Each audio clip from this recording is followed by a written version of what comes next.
as I move into the next phase of Mossy's life, I've got an idea. I thought of this when I was going, but I didn't check with anybody, but I'm pretty sure that myself, John King, Normie, Billy Minton, David Harvey, I think we actually just about set Mossy on his path to the gym, because about 1980 we used to run a lap of the Darling Gardens and finish off with a swim and whatever, and I think he may have gone before then, but it was pretty much when he first started going, so it was a long time ago.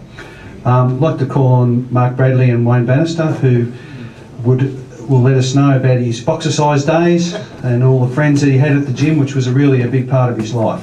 Thanks, guys. Thanks, Chris. Yeah, quite apt that song came on. It was one of Graham's favourites. We used to play the hell out of it of a morning or evening when we did the class. But the thing that's come through with all the people who have spoke before me, genuine, loyal friend was Graham. Solid as a rock, and you could bet anything that he'd be first at the class and first to pay. He couldn't get his hand in his pocket quick enough to pay, as Molesy alluded to. But yeah, it took me probably 3 weeks before Graham actually spoke to me in the class. I'd see this bloke down the back of the room. He wouldn't want to be up the front. Right down the back, big bloke, and I watched him, hit the bag or hit the focus pads, and thought to myself, shit, this bloke can punch. And finally, g'day mate, Mark Bradley, old Graham Moss, and away we went. 1980, probably 8 or 87. But I got to know Graham, and he followed us. Like we were at the Collingwood Leisure Centre. We used to do a morning class, and in the evening we'd go across to Fitzroy at McKinnon's gym and do an evening. And Graham, we poached Graham across to Fitzroy, and then we went to Essendon, Reservoir, somewhere else. And you look out in this class, and there'd be one bloke standing there all the time. G. Moss was there all the time, and he was like our groupie. And he followed Wayne and I around, everywhere to different, and loved, Dano, he's that good, he's the best, blah blah blah, and he was. And but we had some fun times with Graham. Not only, as people alluded, he had a little bit of a good sense of humour, and he loved the nights out. We'd have a dinner out with the McKinnon Gyms group, or Collingwood Leisure Centre would have a breakfast of a morning, and Mossy would be there. He'd have his coffee, or, as we're saying, he didn't drink. Well, not in the early stages, but later on in life I saw him sneak a couple down, and we might have had a hand in that. But and he not only took an interest, he was always interested in what you did, or he knew my family well, wife, kids, and always asking me, how's the kids going, how's the young bloke going to cricket or footy, and I don't know, if there's a more genuine or loyal bloke around, I don't think I've met him. Graham was just, unreal. And when I got that phone call 2 weeks ago, I was overseas, and Rick Daniels rang me, and I haven't stopped thinking about it since I got that call, and thinking about, this when Kerry said to me, would I like to say something? I said, well, not only would I like to, I'd love to get up here and give my insight into Graham. And anyway, after about 5 years of him training with us, and there was nothing happening in the weight department, and he worked as hard as anyone. Took 2 nights a week with us, 3 mornings a week at the Collingwood gym, doing various things, and come to me one night and said, Brad, he said, I can't lose any weight. What's going on? I'm trying to. I said, shit, Graham, tell you what to do. Right, for a week, I want you to write down what you eat for me. Just give it to me, and we'll see what goes on. So that's all right. He won't mind me telling this story. I never told anyone this story, probably bar my wife. And so he hands me the bit of paper on the Monday after a week later, and it was blank. And I said to him, what's happening here? He said, well, nothing for breakfast, nothing for lunch, but anything that's not nailed down I eat for dinner. And so we got him in the end eating breakfast and even a salad roll for lunch, and Molesy might be able to back that up. But and then the weight started to come off, and he started to get a bit of, all the training was paying off. He looked in the mirror, and away he'd go. And Graham was just a wonderful guy. And then later in life, like in the last, say, 12 months, he had he shared a house with Kerry, who came to me, and we organised that he moved in with Mossy. And I remember ringing Mossy, and he said, no, she wouldn't want to come down here. Have you seen me house? And I've been through it a couple of times. It was a bit rugged, and I said, Graham, we never know. Kerry, if she might. And anyway, Kerry went down and looked, and probably thought, shit, what's going on here? Well, within 2 weeks, that house transformed. The garden got done, he painted it, he rang me up, he's on for some carpet. We got him onto a carpet guy, had it re-stumped. And I think he had a few of his mates there out the front. I went past one day. Anyway, he moved in with Kerry, and then he was going to get the house was about to be renovated. But the best thing that happened to him, Kerry, was you moving in. So he changed his look, and as his mates said, we had him at the races last year, Oaks Day, in the suit and tie, and he looked magnificent. And then we look over and he's even drinking red wine and champagne. So that's how much an effect Kerry had on him. And he always used to ring me and say, she's the best thing that's ever happened to me. Someone moving in to share his life with, because he was a bit of a loner, and as we know, but yeah, best thing that's ever happened to me, and I'm sure it was. But that's it for me. I'm going to hand you over to Wayne, who actually went to school with Graham, and it was an honour and a privilege to have known Graham Moss.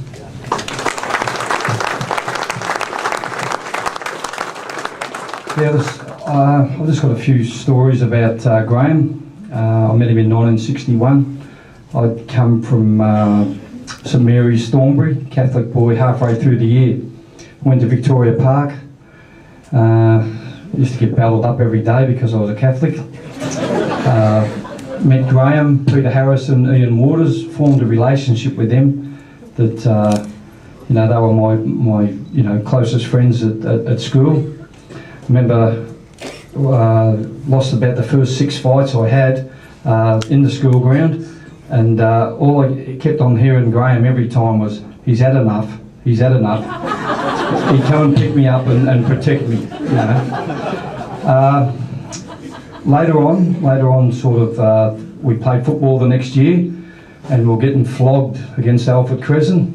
And I said, go up in the ruck, and I said, knock him over. I said, Jesus, And he's gone, no. I go, why? He goes, I might hurt him.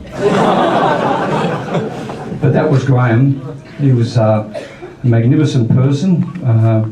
Seen him over the years, 20 years, I'd see him in Clifton Hill, at the pool, and when I was working on the council. Say, g'day mate, how you going? And then Mark and I started the boxercise up, and he followed us around and loved the boxing. One of my sons had done a bit, had 4 fights, Ricky. Became really close with my family. All the boys that come down and train there would Graham be, setting up all the equipment, getting all the tape decks, taking the equipment down, organising everything. The boys loved him. Ricky had a spar one night with one of Mark's boys from the fire brigade. So it was supposed to be an exhibition, and Graham said afterwards, that's the best fight I've ever seen. He absolutely loved it. I said, it was supposed to be an exhibition spar, Graham, So he was with us off and on for about 13 years, in the boxing, and when we went to the Collingwood gym, we'd put Pacelli on. Oh, and he'd love the cool down Pacelli, he'd listen to it, and he'd go, But look, I've never met a better person in my whole life. I love Graham Moss. We had breakfast about 5 weeks ago. My son's become a quadriplegic. Ricky, who Graham loved, had breakfast with him, and I put my arm around him, and we both had a cry, and I said, I love you. You're my schoolmate. Thank you. Finally, again on the baseball theme, as we've been over several times already, but Mossy coached junior baseball from the 70s onward. And there's men here in their 50s who were coached and driven around by him, they were taught by him. Joel Arnott to come and speak on behalf of those guys. But on a personal note, I'd just also like to share a little story about, I have 2 sons, Shane and Carl. Mossy was forever talking about the day at Fitzroy Baseball Club Christmas party where he won the hamper, which I don't know if anybody else ever noticed, he used to win a lot of damn raffles and stuff like that, he really did. But he won the raffle this day, and it was Christmas, so I know Shane, who's now 30, was 6 months old, and we brought him out on top of the Christmas hamper and presented him to Graham. He was delighted, and to this day, Shane's in England at the moment. He was over here 6 weeks ago, and that was one of the first things Graham spoke to him about. He never forgot the day that he won Shane in the Christmas hamper. And on another note, my other son, Carl, who is 28 years old, who is known universally as Cabs or Cabbage, still to this day. When he was 2 weeks old, his mother brought him, Judy and I brought him out of hospital. He was in his bassinet, and Graham said, "That's not a baby, that's a Cabbage Patch doll." And as I said, to this day, he's still Cabs. Thank you, Chris. I'm here today to speak on behalf of a group of people that have grown up with Graham. I've had the opportunity to get input from many of those closest to Graham, but not all, unfortunately.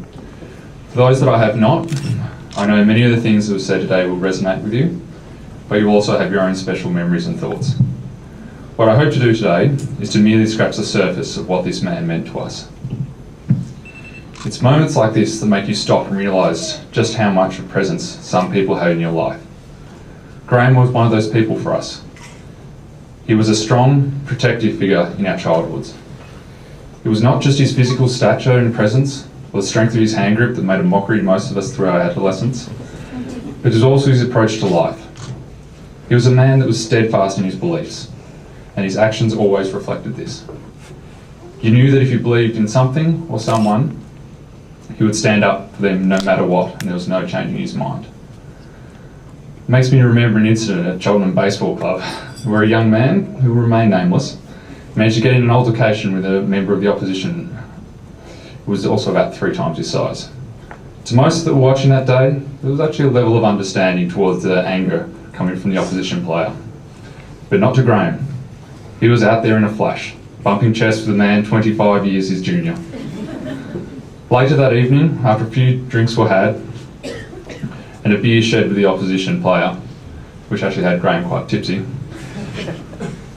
Graham was asked why he got so angry, and he replied, "That's not going to happen to one of my boys."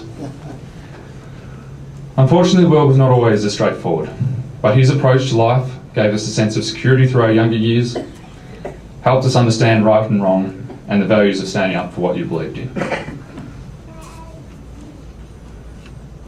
Most have described Graham as being a kind, gentle and sweet man. That's because that's exactly what he was. He always put others in front of himself.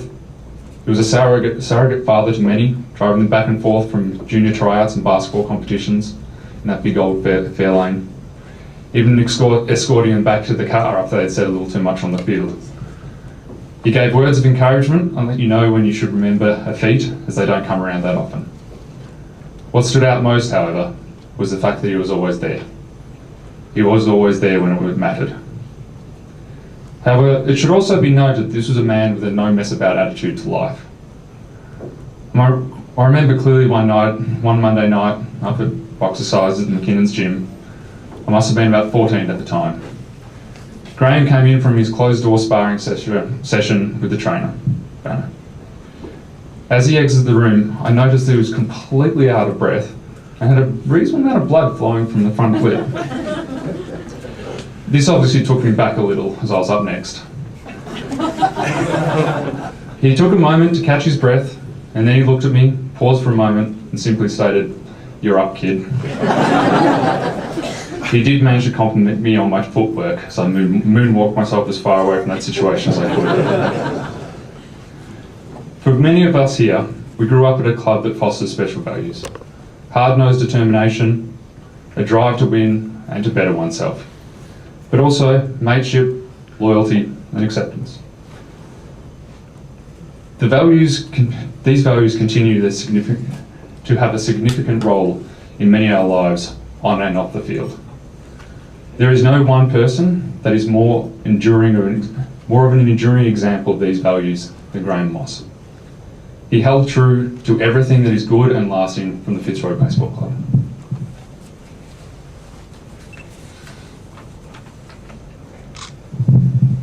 A great deal of respect was always shown towards Graham from those that we admired most, whether it be the legends of the game that we grew up playing, or the people closer to us, our parents, our friends' parents.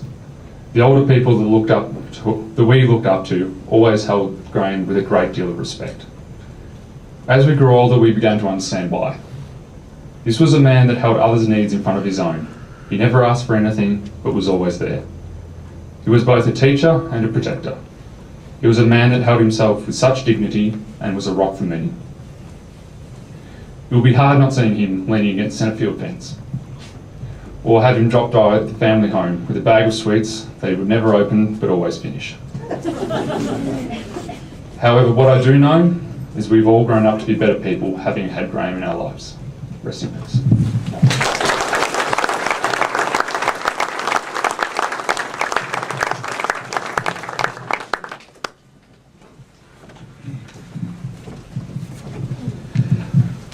As we move into a close, I'd like to call upon John King, President of Fitzroy Baseball Club, to say a few words.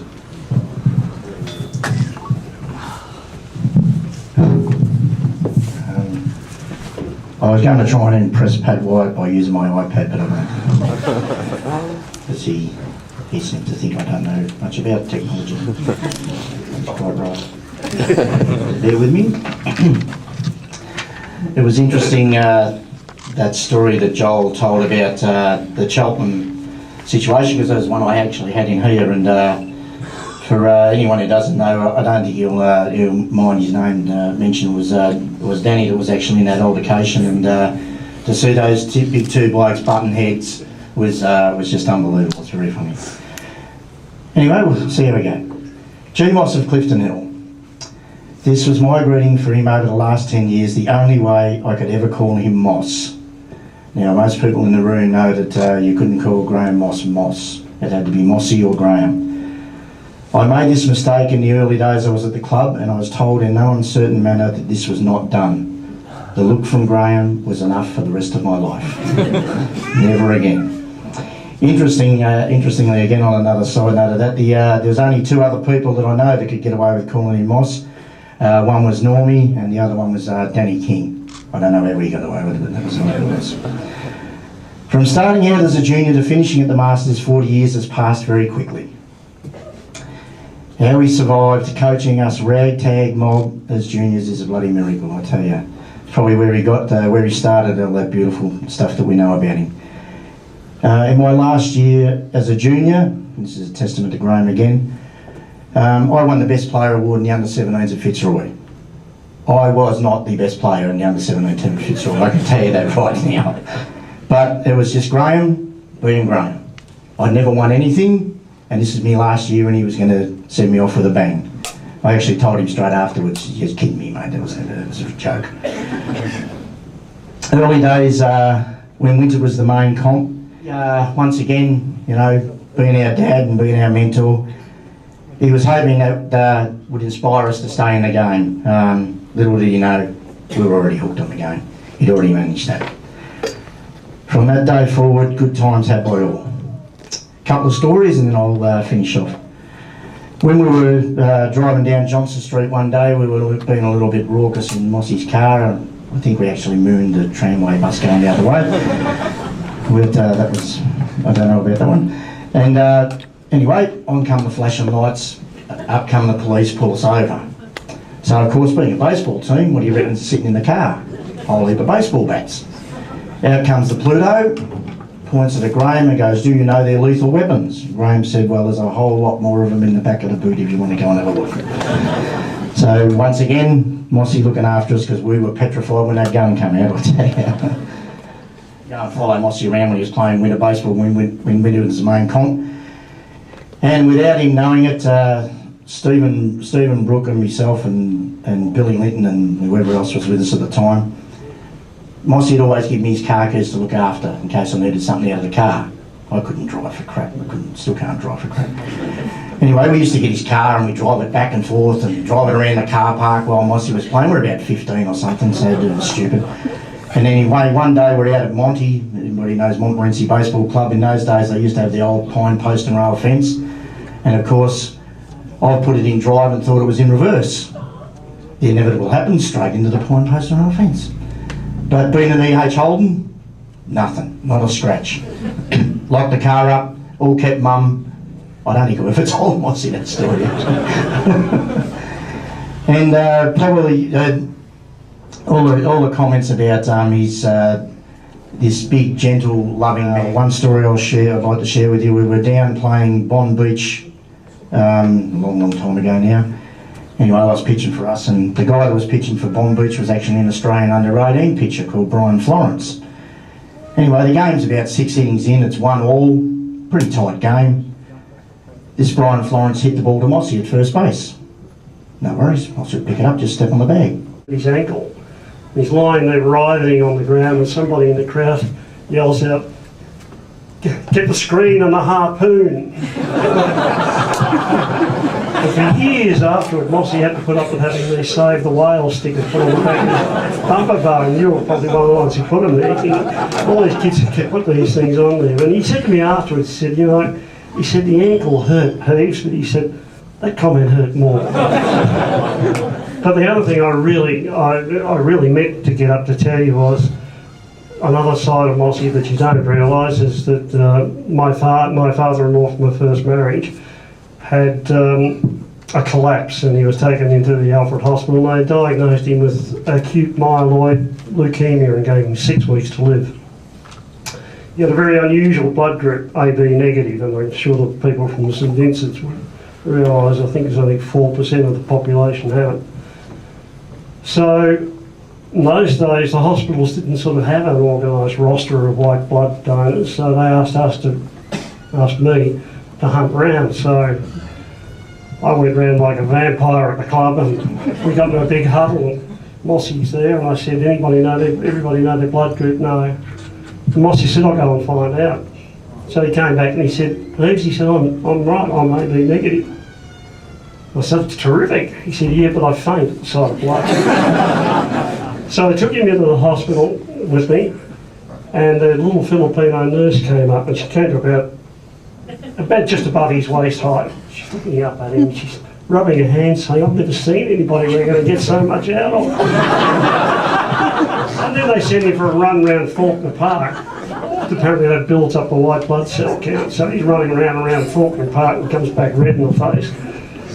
And he told me later how they do it. They strap him into a chair, and they have a needle in one arm and a needle in the other, and they take the blood out of his arm. It spins around in front of his eyes in the centrifuge and goes back into the other arm minus the white blood cells. But the funny part was when he first said to this girl, about it, and she's looking up at him, and he said, have you got a bed I can lie on in case I faint? And she's, faint? Don't worry, we'll pick you up. And he said, lady, you're going to need 2 strong men and a forklift. But I might add that Mossy continued donating white blood cells long after my father-in-law was there, and it obviously did him a lot of good for Mossy's strength, because he got 3 years instead of 6 weeks.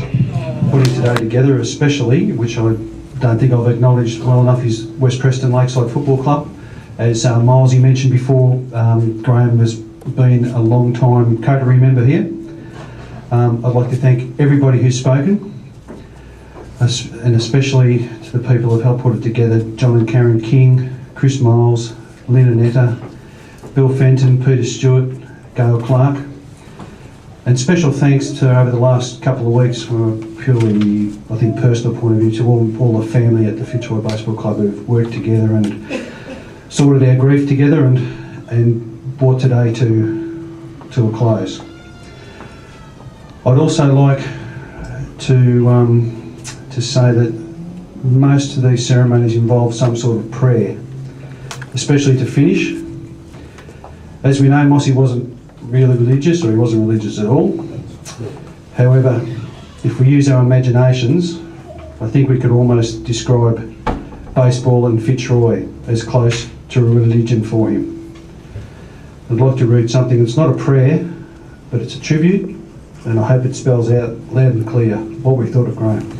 It's called Mossy at the Bat. The outlook wasn't brilliant for the Fitzroy 9 that day. The score stood 4-2 with but 1 inning more to play. And when Mazza went out at first and Richo did the same, a pall-like silence fell upon the patrons at the game. A straggling few got up to go in deep despair. The rest clung to that hope which springs eternal in the human breast. They thought, if only Mossy could get a whack at that, we'd put up even money now with Mossy at the bat. But King preceded Mossy, as also did Teddy S. The former was a Lulu, while the latter was a mess. So upon that stricken multitude grim melancholy sat, for there seemed but little chance of Mossy getting to the bat.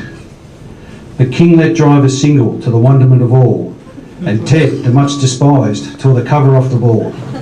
And when the dust had lifted and men saw what had occurred, there was Teddy safe at second and Kingy hugging third. Then from 5,000 throats and more there rose a lusty yell. It rumbled through the valley, it rattled in the dell, it pounded on the mountain and recoiled upon the flat, for Mossy, mighty Mossy, was advancing to the bat. There was ease in Mossy's manner as he stepped up to the plate. There was pride in Mossy's bearing and a smile lit Mossy's face. And when responding to the cheers, he lightly doffed his hat. No stranger in the crowd could doubt 'twas Mossy at the bat. 10,000 eyes were on him as he rubbed his hands with dirt. 5,000 tongues applauded when he wiped them on his shirt. Then while the writhing pitcher ground the ball into his hip, defiance flashed in Mossy's eye, a sneer curled Mossy's lip. And now the leather-covered sphere came hurtling through the air, and Mossy stood a-watching it in his haughty grandeur there. Close by the sturdy batsman the ball unheeded sped. "That ain't my style," said Mossy. "Strike one," the umpire said. From the benches filled with people there went up a muffled roar, like the beating of the storm waves on a stern and distant shore. "Kill him! Kill the umpire!" shouted someone in the stand. And it's likely they'd have killed him had not Mossy raised his hand. With a smile of Christian charity, great Mossy's visage shone. He stilled the rising tumult, he bade the game go on. He signalled to the pitcher, once more the white sphere flew, but Mossy still ignored it. The umpire said, "Strike two." "Fraud!" cried the maddened thousands. An echo answered fraud. One scornful look from Mossy and the audience was awed. They saw his face grow stern and cold, they saw his muscles strain, and they knew that Mossy wouldn't let that ball go by again. The sneer is gone from Mossy's lip, his teeth are clenched in hate. He pounds with cruel violence his bat upon the plate. And now the pitcher holds the ball, and now he lets it go, and now the air is shattered by the force of Mossy's blow. Oh, everywhere in this sunbit land, the sun is shining bright. A band is playing somewhere, and every heart is light. And here the crowd is laughing, from the family to the loner, because there is great joy in Fitzroy. Mossy, mighty Mossy, has launched another homer.